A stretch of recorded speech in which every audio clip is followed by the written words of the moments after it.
मित्रांनो सुस्वागतम. आजच्या भागामध्ये आता इकडे जो विक्रांत आहे तो विक्रांत आता दादासाहेब महाडिकला सोडून येतोय का रानामध्ये. तिथे कोणीच नसतं तिथे आणि तो घरी निघून येतो. तर इकडे राणी निंद्र त्यांचा पाठलाग करतात. राणी निंद्र तिथे गाडी लावून ते बघतात तर तो माणूस पळत राहतो राणांनी. तर आता राणी निंद्र त्याच्या मागे पळतात, त्याचा पाठलाग करत असतात. तर आता इकडे जो विक्रांत आहे तो घरी येऊन उभा असतो. तेवढ्या तिथे आता पोलिसांची गाडी येते. पोलिसांची गाडी बघितल्यावर तो तर पूर्ण घाबरून जातो.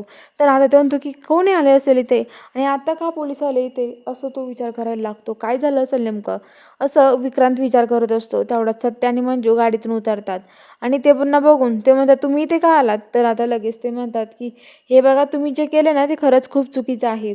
असं करणं चुकीचं होतं. तुम्ही काय केलं तुम्हाला कळतंय का. अहो विक्रांत सर, असं कोणी वागतं का. तर आता लगेच ते म्हणतात की हे बघा तुम्हाला आम्ही अटक करून घेऊन जाणार आहे विक्रांत महाडिक. तुम्ही एवढी मोठी चूक केली आणि आम्ही तुम्हाला असं सोडू, तुम्हाला वाटतंय का. असं मंजू आणि सत्यन ते म्हणतात. आता कळलंच तुम्हाला काय झालंय ते. तर ते म्हणतात की का असं बोलताय तुम्ही आणि काय झालंय नेमकं, मी काय केलंय. तर आता लगेच विक्रांतला ते म्हणतात की कळेल आता तुम्हाला, थांबा. तेवढं तिथे आता राणी निंद्र त्या दादासाहेब महाडिकचे हात बांधून त्याला तिथे घेऊन येतात आणि त्याला तिथे आणल्यावर हे सगळं बघून सगळेजण आश्चर्यचकित होतात. तर आता ते आभा, मालती आई, रत्ना काकी, उर्मिला आजी ते सगळेजण उभाच असतात. तर आता हे सगळं बघून आश्चर्यचकित होतात आणि आता अजित म्हणतो तुमची हिंमत कशी झाली माझ्या बाबांशी असं वागायची. तुम्ही हिंमत कसं काय केली माझ्या बाबासोबत असं वागायची.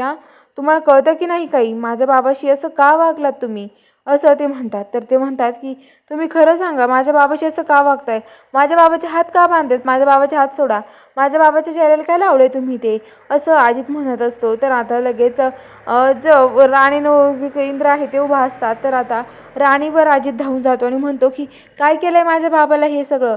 तर आता लगेच जो इंद्र आहे तो म्हणतो की अजित कळतं की नाही तुला काही, अरे तुझी वहिनी आहे ती आणि हे बघ काय सत्य आहे ना हे जाणून घेण्याआधी तू कुणावर आरडाओरडा करू शकत नाहीये, असं म्हणतात. आणि तू जो माझे बाबा करतोय ना तर तुझा बाबा नाहीच आहे, तो एक माणूस आहे नाटकमधला आणि नट आहे तो नट, असं म्हणत असतो. तर आता लगेच तो म्हणतो की काही उगाच बोलू नका तू इंद्रदादा.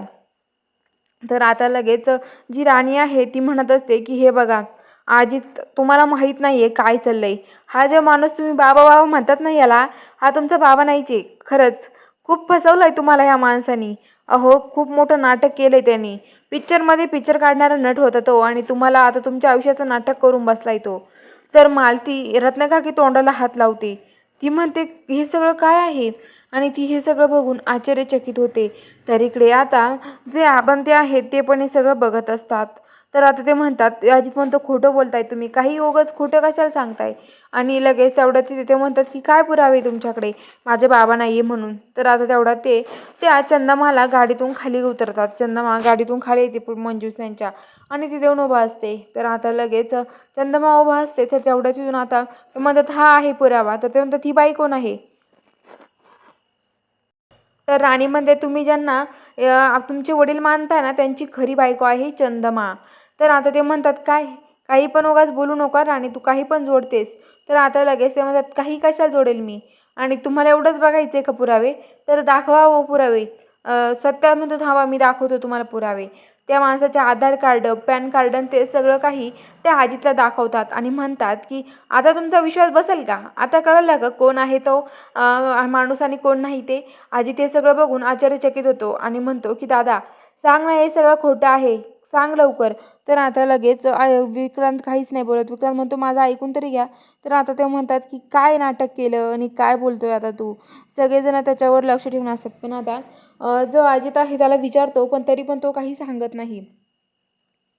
तर इकडे जे राणी निंद्र आहेत तर आता राणी निंद्र म्हणतात की हे बघा हे आहे पुरावा, ही कलम चंद्रमा आहे, ही चंद्रमानी सगळं हे केलं आहे.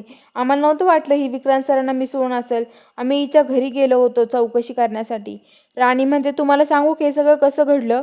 अहो आम्हाला पहिल्याच दिवशी कळालं होतं हा माणूस दादासाहेब महाडिक नाहीच आहे. कारण की त्या दिवशी त्यांनी दगड जो मारला ना तो दगड त्यांनी उजव्या हाताने मारला होता, डाव्या हाताने नाही.